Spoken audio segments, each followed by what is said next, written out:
This is going to be another coronavirus report.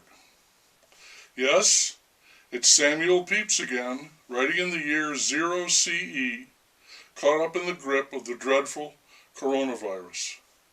Today I am thinking about wishful thinking on the part of our leaders, the governors and the president. Just when they poke their heads up and start talking about returning our lives to some semblance of what they used to be, the numbers of the sick and the dead have jumped for 2 consecutive days. I don't know how they can afford to be optimistic if the virus is so virulent. But then, the numbers are the new numbers, and they may be artificially inflated so as to justify all the extreme measures that have been taken, especially in the shutdown of the economy.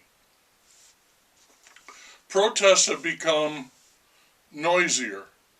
Protesters outside the State House gather outside the State House, and cars going by slow down and honk their horns in support.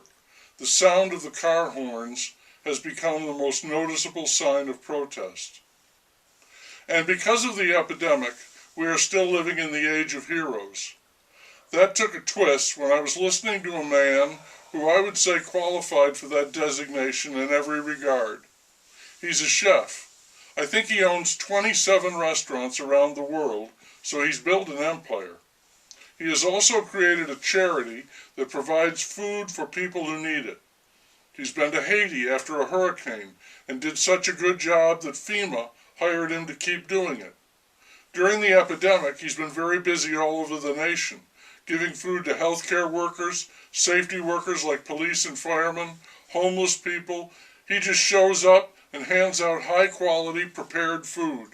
He urges the government to subcontract with restaurants to do this everywhere, helping both people who are hungry and the small businesses.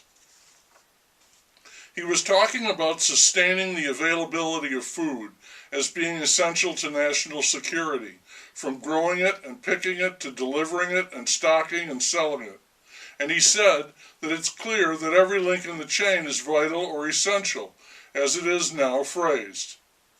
And because of that, though it may be awkward, it is nevertheless true that thousands of undocumented farm workers, aka illegal aliens, are suddenly earning the title of hero. But they do not stand up to be counted, because if they did, they could be immediately deported. So yes, they are heroes, the chef said, but for now they must remain invisible. And then he said something that really grabbed my ear. Listen to this. He said, in situations like this, inequalities manifest themselves exponentially. Think about that for a moment. Mull it over. As I said, I do think this fellow is a great man, or as great as a man can be. While others flap their lips, he gets the job done. He's tireless and noble, a leader, and a hell of a cook, and his heart is attached to all of those who are in need, not for the lack of effort. He knows that sometimes, no matter what you do, you can't make ends meet, so he tries to be there to make the ends meet. Even that can be a mighty stretch, because, as he said, and I think it bears repeating, it really is a manifesto for heroes. In situations like this, inequalities manifest themselves exponentially. So the people who need help really and truly are in desperate need of that help. It is also true that many people will take advantage of that, and though it is infuriating, there's little that can be done about it. Emergencies are a boom time for thieves and con artists. People will take advantage of the plight of others to falsely feather their nests. It's easy to do. All you need to do is have absolutely no moral scruples. Be the opposite of the chef. Run ads that feature sick kids or starving, beaten puppies and pocket all the money that pours in. There was a music event, maybe they called it Virus Aid, where all the stars were singing to help out, showing that stars are heroes too. They claimed it raised $125 million. First of all, in the year 0 CE, that's chump change. It's peanuts. won't even cover the cost of the event. You have to be up in the billions and even the trillions to make an impact. $125 million does nothing.